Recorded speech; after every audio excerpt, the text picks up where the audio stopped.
Shalom Uvracha. En 1739, Rabbi Chaim Ben Attar, le Or HaChaim HaKadosh, décida de quitter son Maroc natal pour venir s'installer en Israël.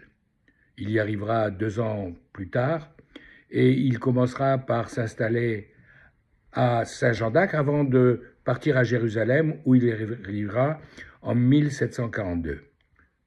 À des milliers de kilomètres de là, lorsque le Baal Shem Tov apprend que le Or HaChaim HaKadosh s'est enfin installé à Jérusalem, il décide d'aller le rejoindre. Il part en bateau avec sa fille Adèle, et lorsqu'il arrive près d'Istanbul, il y a une tempête terrible et le bateau fait naufrage. Ils ont failli être noyés et ils sont rescapés de justesse. Il est obligé de passer Pessah là-bas à Istanbul et il comprend que le ciel lui a fait savoir qu'il ne doit pas continuer sa route et qu'il doit rebrousser chemin, ce qu'il fera. Quelques mois plus tard, un samedi après-midi, le 15 Tammuz de l'année 1743, alors qu'il est en train de se préparer à faire la Séouda Shishit, le 3e repas du Shabbat, il se lave les mains et à ce moment-là, il dit à ses élèves, le grand luminaire de l'Orient vient de s'éteindre. Au cours du repas, les élèves lui demandent, mais qu'est-ce que vous avez voulu dire? Au moment où je m'apprêtais à faire Netilat Yadayim, j'ai compris que le Or HaChaim HaKadosh venait de quitter ce monde. Maître, comment l'avez-vous su? Tout simplement parce que dans chaque génération, il n'y a qu'un seul sage qui est dépositaire d'un secret particulier concernant le Netilat Yadayim. Et jusqu'à présent, c'était lui. Et quand il a quitté ce monde, à cet instant précis, on m'a transmis à moi ce secret qui m'a été révélé. Et à ce moment-là, ses élèves lui ont dit, Rabbeinu, expliquez-nous, pourquoi vous avez voulu tellement partir en Israël et vous avez rebroussé chemin? Il leur a expliqué, en fait, on m'avait révélé du ciel que j'étais l'étincelle de Mashiach ben Yosef, et que le Or HaChaim HaKadosh qui venait de s'installer à Jérusalem, c'était l'étincelle du Mashiach ben David.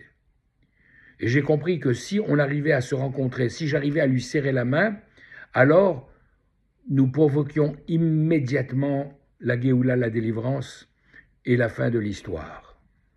Mais du ciel, il en a été décidé autrement. Avec ce naufrage, on m'a fait comprendre qu'il fallait que je fasse demi-tour, que le temps n'était pas encore arrivé parce que même si le Or HaChaim HaKadosh de son côté et moi étions parvenus au niveau nécessaire, malheureusement, nous n'avions pas réussi à entraîner avec nous suffisamment haut notre génération et le moment donc de la Géoula n'était pas encore arrivé. Alors, on peut se demander, mais d'une manière générale, on nous parle de Mashiach ben Yosef, Mashiach ben David, nous avons besoin de 2 envoyés du ciel pour apporter la Géoula.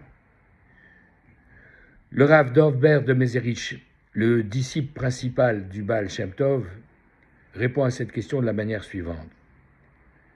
C'est l'histoire d'un roi qui veut construire un palais. Alors il appelle un architecte, une entreprise, et il leur donne les consignes pour construire la maison. Mais d'abord, il faut préparer le terrain, creuser, faire les fondations, mettre en place les murs, faire l'étanchéité, faire les peintures. Et lorsque le bâtiment est enfin terminé, alors le roi prévoit de faire entrer ses meubles, ses tableaux, ses tapisseries, ses luminaires, tout ce qui lui est nécessaire pour venir s'installer et vivre. Mais c'est la même chose.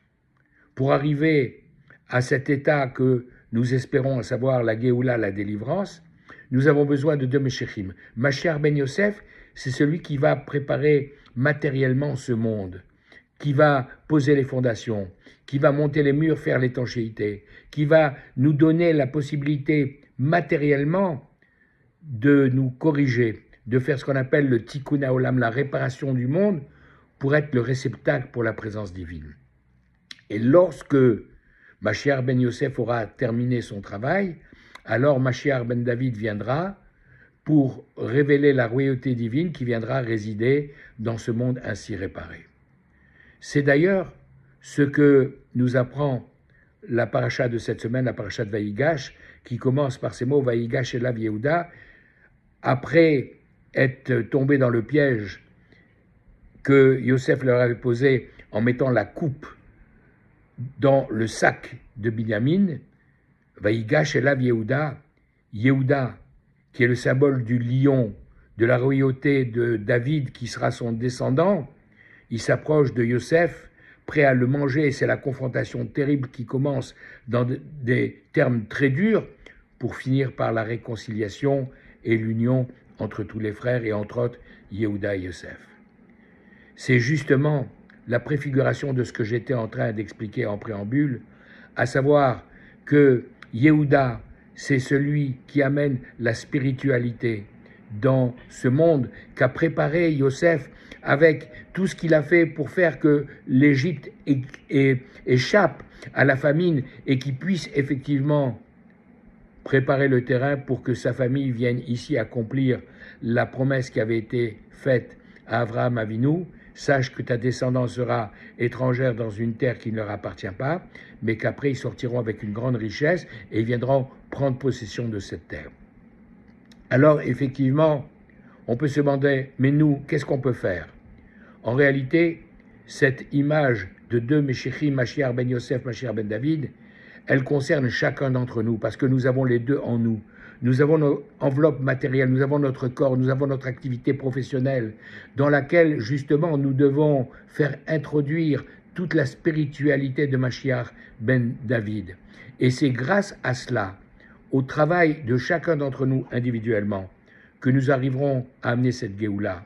Cette Géoula, cette délivrance qui est annoncée également dans le chapitre 37 de Yéhezkel, que nous lirons en partie pour la Haftara de ce Shabbat, dans lequel Dieu s'adresse au prophète en lui disant « Prends un morceau de bois et marque dessus Yehuda et les enfants d'Israël.